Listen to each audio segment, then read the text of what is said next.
Supriyanti. Saya sebagai dosen pengampu untuk mata kuliah akuntansi biaya, di mana untuk RPS yang sudah saya buat, CPL yang pertama yaitu CPL Prodi yang dibebankan kepada mata kuliah. CPL pertama yaitu agar mahasiswa menunjukkan sikap bertanggung jawab atas pekerjaan di bidang keahlian secara mandiri. Yang kedua yaitu menginternalisasi prinsip-prinsip etika bisnis dan profesi akuntan. Untuk capaian pembelajaran dua yaitu mengenai pengetahuan, di mana satu, menguasai kerangka teoritis secara mendalam tentang kerangka penyusunan laporan keuangan, kebijakan dan prinsip-prinsip akuntansi, pengakuan, pengukuran, penyajian dan pengungkapan elemen-elemen dalam laporan keuangan, informasi akuntansi dan keuangan untuk pengambilan keputusan. Yang kedua yaitu menguasai konsep teoritis secara mendalam tentang perhitungan dan pengendalian biaya produk dan jasa, perencanaan dan penganggaran manajemen berbasis aktivitas, serta pengukuran dan pengendalian kinerja. C, yang ketiga atau C yaitu menguasai konsep teoritis akuntansi manajemen secara umum.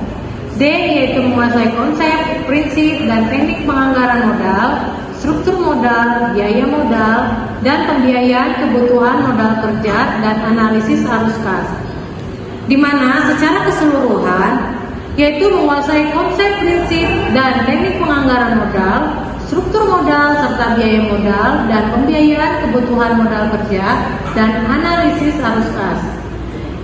Capaian pembelajaran mata kuliah setelahnya yaitu mengikuti mata kuliah ini, mahasiswa diharapkan dapat menerapkan penguasaan teori dan praktis mengenai proses penyusunan laporan keuangan secara pendalaman perlakuan akuntansi untuk masing-masing akun sebagai unsur yang dilaporkan dalam laporan keuangan, termasuk perlakuan akuntansi untuk aset sumber daya alam.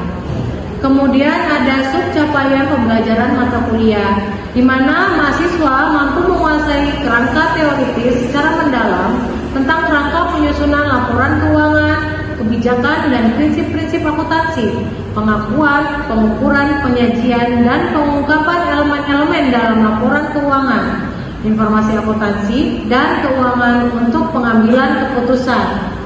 Sub CPMK yang kedua yaitu mahasiswa mampu menguasai konsep, prinsip, dan teknik penganggaran modal, struktur modal, biaya modal, dan pembiayaan, kemudian kebutuhan modal kerja, serta analisis arus kas. Deskripsi singkat mata kuliah yaitu mata kuliah akuntansi 2 ini yaitu merupakan fondasi dasar pemahaman praktik akuntansi, di mana mahasiswa diajarkan untuk mampu menyusun laporan keuangan sesuai dengan standar akuntansi yang berlaku dan mengakomodir peraturan perundangan terkait melalui pemahaman mendalam mengenai perlakuan akuntansi masing-masing akun yang disajikan dalam laporan keuangan. Bahan kajiannya yang pertama atau materi pembelajaran yang pertama yaitu ada pengertian dari akuntansi biaya.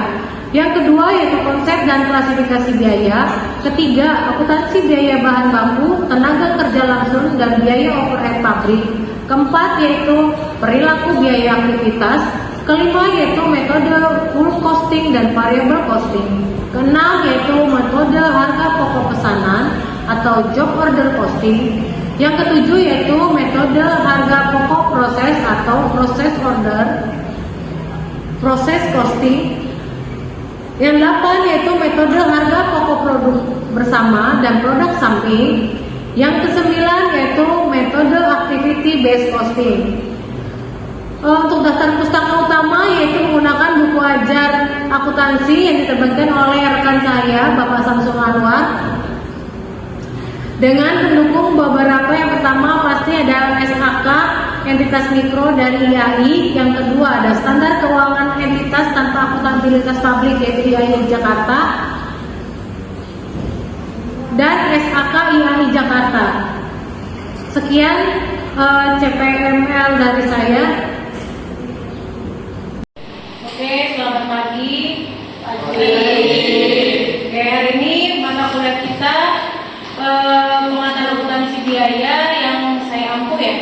setiap hari Kamis jam 9.40 sampai jam 11.20. Ini berarti di semester 3 ya? Iya. Oke. Ada yang nggak masuk hari ini? Ada tuh. Oke, nanti nanti tolong diisi di tanda tangan, nanti kembali ke saya lagi ya. Iya.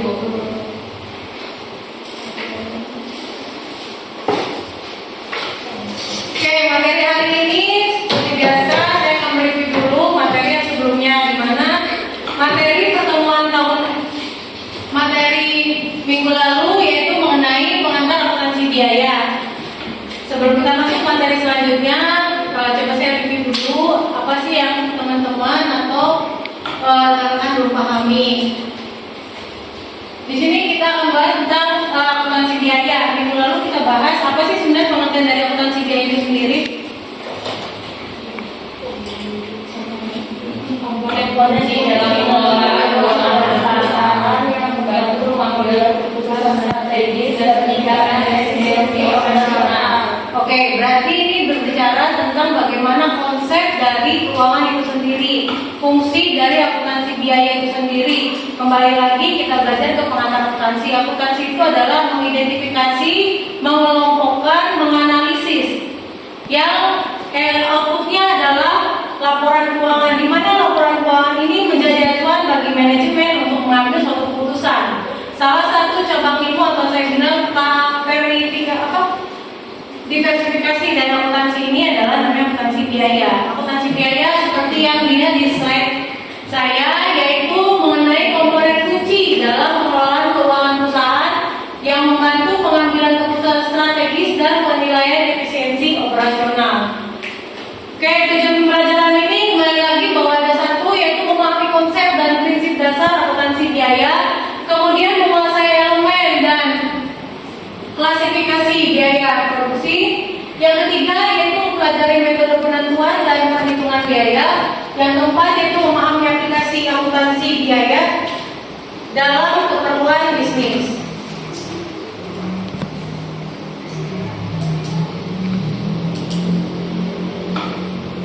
Oke, bisa dilihat di slide saya elemen biaya produksi, di mana dalam akuntansi biaya terdapat 3 elemen fundamental yang membentuk struktur biaya produksi, yaitu ada 3. Pertama ada apa?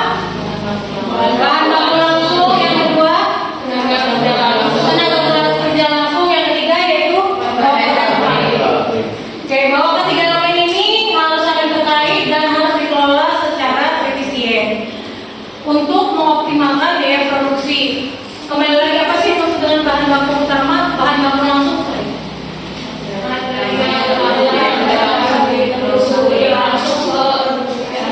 Oke, berarti ini adalah materi utama yang dapat ditelusuri langsung ke produk aktif. Kemudian tenaga kerja langsung, yang tenaga kerja langsung apa?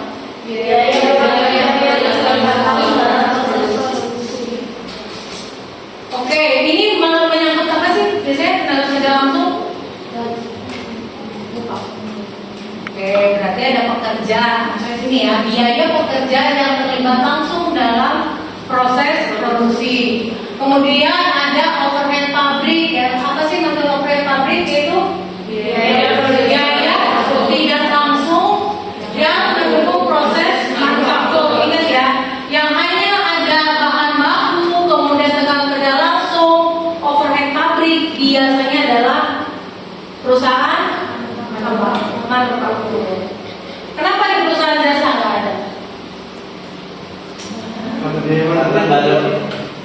Tidak ada bentuk barang. Oke, tidak ada bahan baku karena dia hanya menjual jasa dan servis saja, berarti hanya pelayanan ya.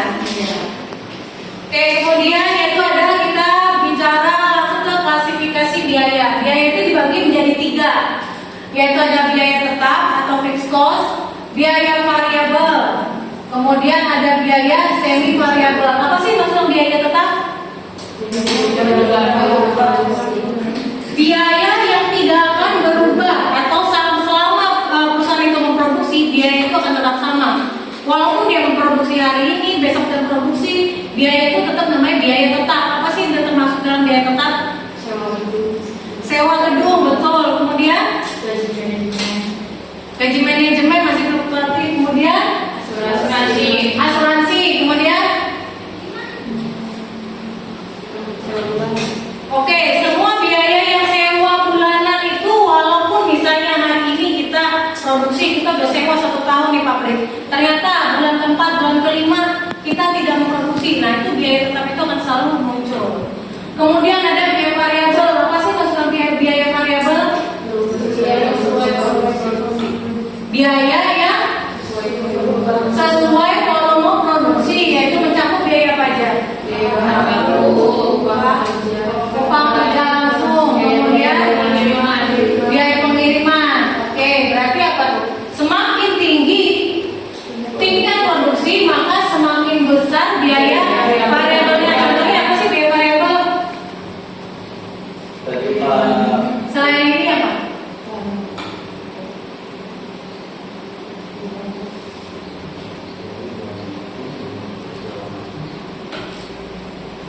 Biaya listrik produksi masuknya di situ kan.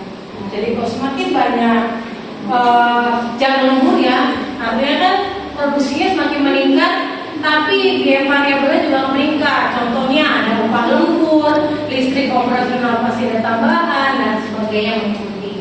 Oke, yang ketiga yaitu ada biaya semi variabel. Apa sih dengan semi variabel? Gabungan tetap dan variabel.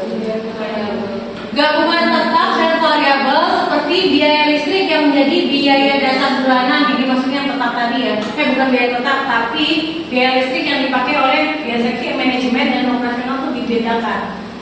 Kemudian ada biaya pemakaian. Pemakaian ini contohnya apa?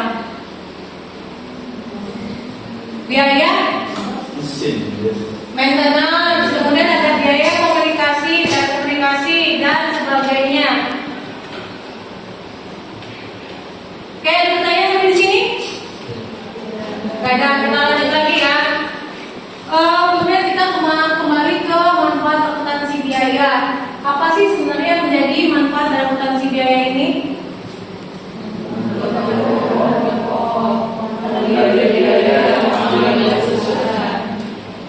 Yang ketiga?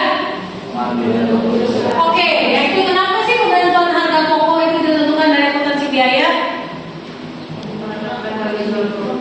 Oke, betul. Jadi dari semua biaya-biaya yang ada, tadi kan ada biaya tetap, ada biaya variabel, ada biaya semi variabel, semuanya menentukan namanya harga pokok. Harga pokok produksi, gitu, harga pokok. Nah ini kenapa ya? Supaya kita tahu nih sebenarnya marginnya itu kapan. Kalau misalnya ternyata dari biaya-biaya itu kita HPP-nya lebih tinggi daripada harga jualnya, akibatnya apa? Rugi, oke. Berarti itu yang konsepnya ya. Kenapa kita harus tahu membedakan biaya-biaya yang menjadi yang akan menjadikan penentuan di harga pokok. Kemudian ada pengendalian biaya, di mana memungkinkan identifikasi dan eliminasi pemborosan biaya melalui analisis detail setiap komponen biaya, sehingga meningkatkan efisiensi operasional perusahaan. Ini jelas ya bahwa ketika direview ternyata outputnya itu kurang dari nilai yang memang harus dikeluarkan. Misalnya ketika perusahaannya mengeluarkan biaya operasional itu signifikan, ternyata outputnya itu nggak sesuai nih, harusnya yang memperhitungkan produksi ternyata tidak terpenuhi. Nah ini salah satu pengendalian biayanya itu sendiri. Jadi kita analisa lagi apa sih yang menjadi kekurangannya, apakah dari manpowernya atau pekerja langsungnya yang kurang, atau memang ada permasalahan dari mesinnya, atau mungkin dari maintenance yang kurang, atau mungkin jam kerjanya mereka terlalu lama dari satu sisi, atau mereka cara kerjanya kurang tepat. Nah ini bisa jadi evaluasi di pengendalian biaya. Kemudian ada selain yaitu pengambilan keputusan, di mana yaitu menyediakan informasi keuangan yang akurat untuk evaluasi investasi, analisis profitabilitas produk, dan perencanaan strategis jangka panjang. Ini jelas ya bahwa dalam pengambilan keputusan pasti melibatkan banyak aspek. Kenapa pengambilan keputusan tidak asal-asalan? Karena ini melibatkan banyak pihak. Salah satunya adalah investor atau Jadi jangan sampai salah mengambil keputusan yang mengakibatkan kerugian bagi perusahaan. Makanya manajemen secara berkala mereka melakukan namanya biasanya melakukan meeting atau meetingnya tuh setiap tahun pasti meeting dengan komisaris, dengan untuk NAT seperti yang kita tahu ya, rapat akhir BPS NAT kayak koperasi. Oke, sampai di sini ada pertanyaan? Cukup.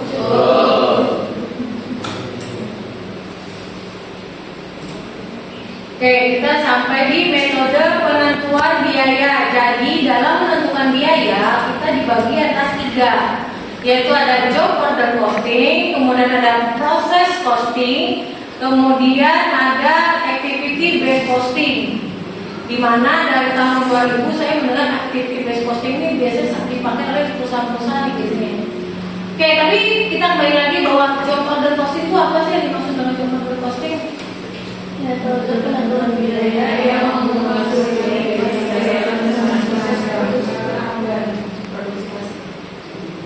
Oke, berarti dia hanya membuat berdasarkan hanya pesanan. Oke, custom. Kemudian ada proses costing. Apa sih proses costing? Sistem akumulasi biaya berdasarkan produksi. Oke, berarti sistem akumulasi biaya berdasarkan departemen atau proses produksi ideal untuk produksi massal berkelanjutan seperti industri makanan atau kimia. Berarti biayanya dihitung per unit dengan membagi total biaya departemen dengan jumlah unit yang diproduksi. Oke, kemudian ada lagi activity based costing. Apa sih activity based costing atau ABC?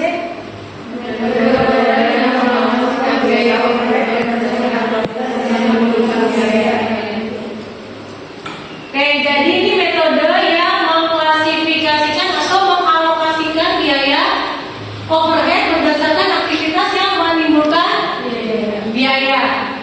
Oke, sampai sini ada pertanyaan?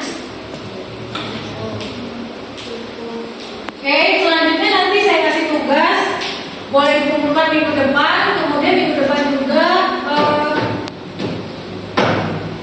kita akan mulai pembagian kelompok untuk presentasi per bab. Seperti biasa di kelas saya memang harus ada presentasi per bab.